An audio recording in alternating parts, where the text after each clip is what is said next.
प्यारे बच्चों, क्या आपने कभी ऐसा शहर देखा है जहां पत्थर भी संगीत बजाते हैं?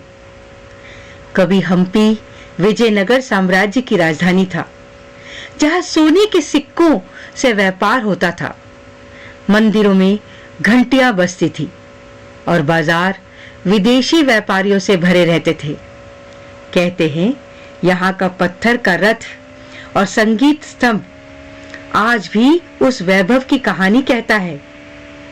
लेकिन युद्ध आया और कुछ ही दिनों में यह चमकता शहर खंडर बन गया।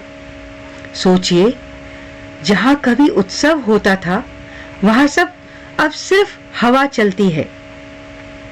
सही कहते हैं लोग, समृद्धि हमेशा शक्ति से नहीं, एकता से बसती है।